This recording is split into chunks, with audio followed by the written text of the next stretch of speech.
The title of the story is Boond. It's a story about a droplet of water called Boond.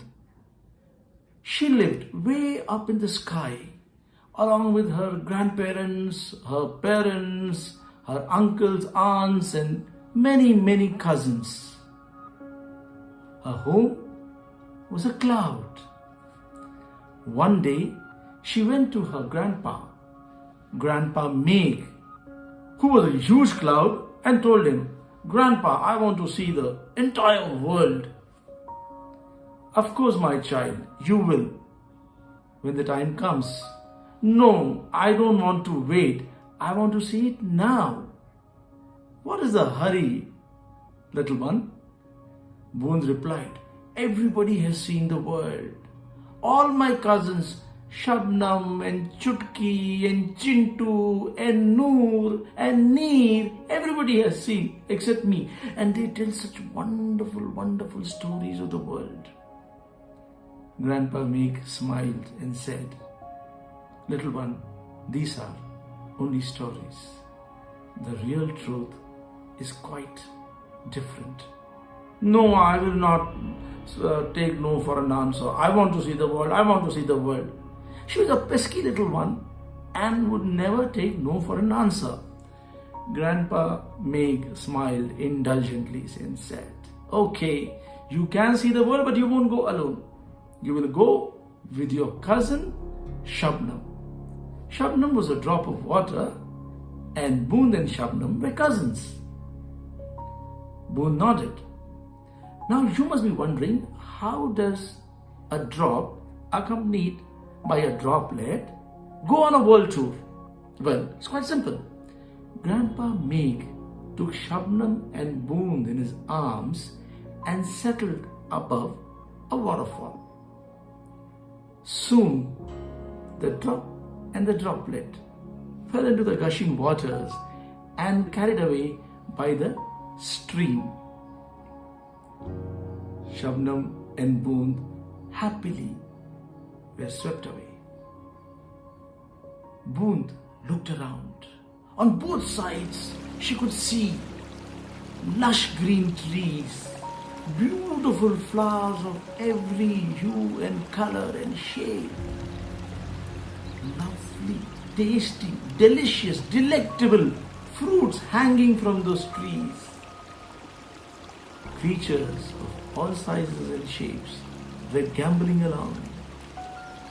Birds of every hue and color, like the flowers, were chirping and singing melodious tunes. Boond was ecstatic. She was thinking, "Wow, this is even much better than I had imagined." Soon the river was joined by other rivers and they reached a plain.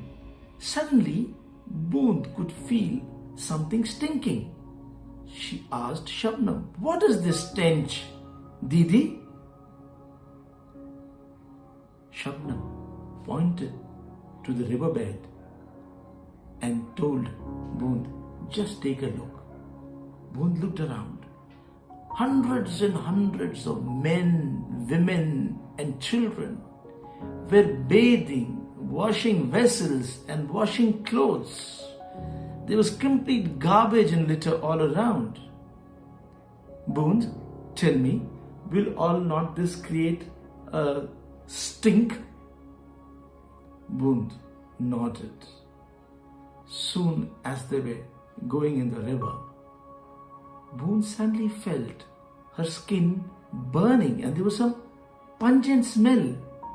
"Shabnam Didi, what is this?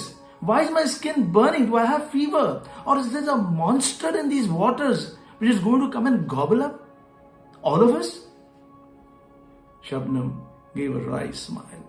"No, there is no monster, Boond. There are many factories along the river which shed industrial waste, which discharge toxic material into the river, which kills these creatures all around. See that fish coming, floating on its back its eyes sightless.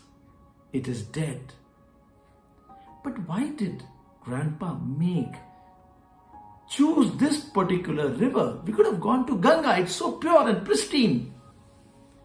Shabnam looked at her and said, "My dear Boond, this is the river Ganga." "Oh my God, but Papa was saying the waters are so natural, so sweet. And look at all this stink." It is the man's greed which has resulted in completely polluting River Ganga and almost all other rivers.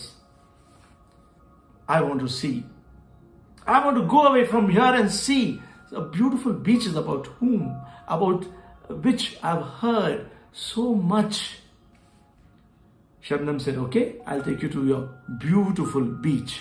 And they joined another river and another river and another river. And finally, they reached the sea beside which there was a lot of noise and all going around. And that was the beach. Boond, just have a look at your beautiful beach. Shabnam once again looked around and she was shell-shocked. There was such noise, so much of milling crowds, and she could see litter everywhere. Plastic bottles, bags, and uneaten, half-eaten food and junk was strewn all over the place. Is this the clean beach I was told about? Yes, like I said earlier, these beaches were pure and clean, but man and his greed have spoiled the beaches as well. Boond said, "I don't want to stay in this world. Let us go back home." Shabnam said, "Okay. But how will we do that, Didi?" Shabnam said, "See, there's a rock there. We'll go and take rest on the rock. The rays of the sun will fall on us. We will become water vapor and will evaporate and will go up. Grandpa Meg will take us in his arms and we will condense and again become a drop and a droplet." That is exactly what happened. And once Boond was once again settled in her place with Grandpa Meg for company, Grandpa Meg asked her, "Little one, how did you find the world?" Boond said, "It is horrible out there, Grandpa. Plants are dying, animals and birds and fish, everything is getting destroyed. It is terrible. You have to do something." Grandpa Meg thought for some time, and then he collected all the clouds together and addressed the human race. "What you are doing today is the worst sin possible.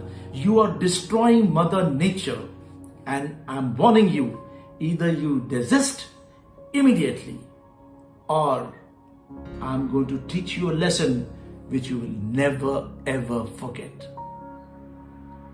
The men, women and children heard everything in silence. But do you think they followed Grandpa Meg? No. They were back to their old ways once again, destroying the environment, spoiling everything, the beaches, the rivers, the trees, the forests, everything. Grandpa Meg lost his temper.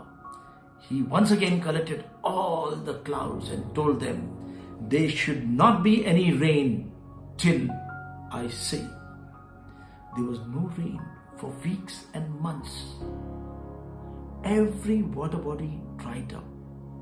The rivers, the lakes, the ponds, even the wells dried up.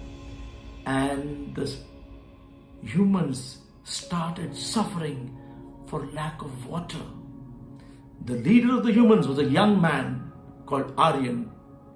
He was responsible, he was responsive, he was intelligent. He had a wise head on his young shoulders. He appealed to Grandpa Meg and joined everybody and asked everybody else to join in. He said, "Grandpa Meg, we are sorry. We have learned our lesson. We will never ever repeat our actions. We will take care of Mother Nature. we will worship and nurture nature. And from that day onwards, all the human beings stopped their evil ways and started protecting and nurturing nature.